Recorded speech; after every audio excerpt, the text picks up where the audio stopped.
भारत की टेक्नोलॉजी में बिल्कुल भी कमी नहीं है। भारत सैटेलाइट्स लॉन्च कर रहा है, चांद पर जा चुका है और आर्टिफिशियल इंटेलिजेंस पर रिसर्च कर रहा है। बस यहाँ पर थोड़ा सा लापरवाही है उन कर्मचारियों की जिनको यातायात का जिम्मेदार बनाया गया है, वो फिर चाहे ट्रेन एक्सीडेंट हो या फिर बस एक्सीडेंट। भारतीय रिपोर्ट के अनुसार भारत के अंदर 1 से 1.5 लाख लोग हर साल मारे जाते हैं, वो भी एक्सीडेंट हादसे में। हर दिन 400 से ज्यादा लोगों की मृत्यु सिर्फ सड़क हादसे में होती है। दोस्तों, भारत में एक्सीडेंट्स बढ़ते ही जा रहे हैं, जो कि हर रोज किसी न किसी अखबार या फिर न्यूज की हेडलाइन बन जाता है। कहीं ट्रेन अपनी पटरी से उतर जा रही है, तो कहीं बस में खड़े खड़े ही आग लग जा रही है, तो कहीं बाइक एक्सीडेंट में हजारों लोग दिन पर दिन मरते जा रहे हैं। और इन एक्सीडेंट्स में, इन हादसों में लोग ऐसी मौत मरते हैं कि उनको पानी भी नसीब नहीं होता है। आखिर किसकी गलती है जो इतने हादसे बढ़ते ही जा रहे हैं, या फिर इंडिया की टेक्नोलॉजी में कोई कमी है? चलिए दोस्तों, जानते हैं आज के इस वीडियो में। यहाँ पर सबसे बड़ा सवाल यही है कि ऐसा क्यों हो रहा है। एक्सीडेंट हादसों में भारत का नाम सबसे तेजी से चल रहा है। लाखों करोड़ों लोग हर रोज बाइक, ट्रेन, बस से सफर करते हैं और इसी के बीच छिपा हुआ है वो हादसा खतरे का। ये किसी को भी दोस्तों अलर्ट किसी को भी पता नहीं रहता है। दोस्तों, आप इमेजिन करो कि जब 1 साल के बाद आप विदेश से या फिर अदर स्टेट से कमाने के बाद अपने घर के लिए वापस लौटते हैं और उसी के दौरान चलते वक्त आपके साथ कोई ऐसा हादसा हो जाता है जिससे आपकी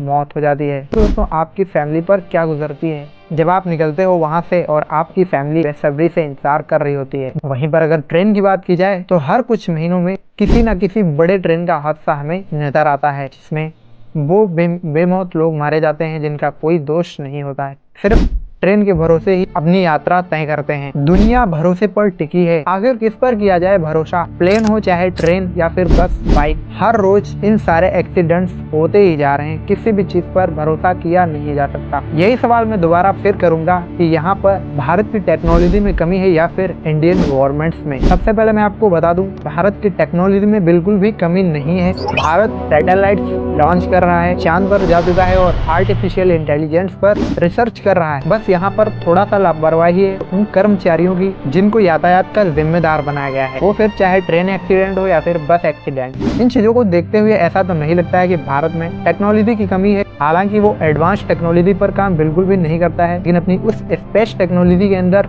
काफी माहिर है, जो हमारे जीवन के लिए बहुत ही लाभदायक है। वहीं पर अगर अदर कंट्रीज से इंडिया की टेक्नोलॉजी कंपेयर करें तो दोस्तों इंडिया बहुत ही पीछे है। वो सारी टेक्नोलॉजी जो हमारे लाइफ, हमारे नेचुरल चीजों से जुड़ी है, वो काफी हद तक सही है। हर बार ट्रेन को सिग्नल ना मिलने के कारण ट्रेन अपनी पटरी से दूसरे पटरी पर चली जाती है और हर बार कई ऐसे हादसे होते हैं जिसकी वजह से एक ट्रेन दूसरे ट्रेन से टकरा जाती है। खतरे का संकेत या फिर इसे आग का संकेत कह लीजिए, जो कि आग लगने से पहले हमें अलर्ट कर देता है कि हमारे कंपनीज में या फिर फैक्ट्री या फिर बस में आग लगने वाली है। वो हमें पहले ही चेतावनी दे देता है, जिससे हम सभी अलर्ट हो जाते हैं। लेकिन क्यों नहीं मिलती है बस को वो संकेत, जिसकी वजह से लोगों को पता भी नहीं चलता कि उनके साथ क्या होने वाला है। टूटी फूटी सड़कें और सड़कों में गड्ढे, इनकी टाइम पर रिपेयरिंग या फिर इनकी मरम्मत क्यों नहीं होती है? दोस्तों, सवाल हमें और आपको गवर्नमेंट से उठाना ही होगा, क्योंकि इस देश को चलाने वाला लीडर्स गवर्नमेंट ही है। अगर आप किसी कंपनीज में काम करते हैं तो अपनी समस्या, अपनी होने वाली परेशानियां अपने लीडर्स को ही हमेशा बताते हैं। तो उसी प्रकार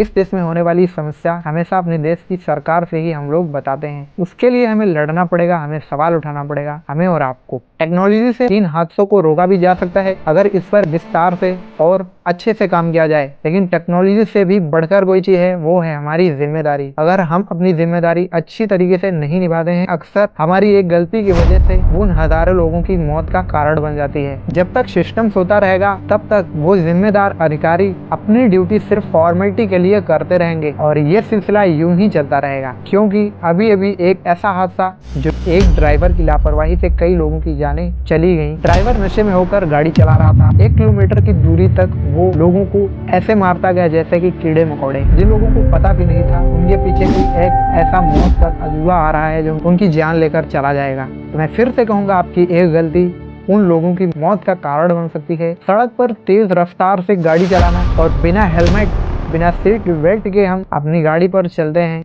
और रेड लाइट सिग्नल को पार कर जाते हैं। ये सारे वजहें हैं बड़े हादसे होने की। भारत का वो हर नागरिक अपनी जिम्मेदारी समझे और भारत सरकार टेक्नोलॉजी और ट्रांसफ्रेक्चर पर काम करे तो इन हादसों को काफी हद तक रोका जा सकता है। अगर भारत को आगे बढ़ना है तो सिर्फ बिल्डिंग्स और मेट्रो लाइंस बनाना काफी नहीं है, बल्कि सेफ्टी सिस्टम को भी अपग्रेड करना पड़ेगा। सड़क पर कैमरा मॉनिटरिंग बढ़ाई जाए और रेल सिग्नल्स को मॉडर्न किया जाए। और सबसे बड़ी जरूरी बात इम्पोर्टेंट तो ये है कि उन लापरवाही कर्मचारियों के ऊपर सख्त कार्रवाई की जाए, क्योंकि एक गलती की वजह से वो लोग मौत का शिकार बन जाते हैं जिनका कोई दोष नहीं होता। अब वो कर्मचारी चाहे लो लेवल के हों या फिर हाई लेवल के, कार्रवाई सब पर होनी चाहिए। अगर आपको लगता है कि इस वीडियो से सामने वाला बंदा कुछ सीख सकता है तो प्लीज दोस्तों इस वीडियो को उसको शेयर जरूर करें। तब तक के लिए मिलते हैं अगले वीडियोस पे। धन्यवाद।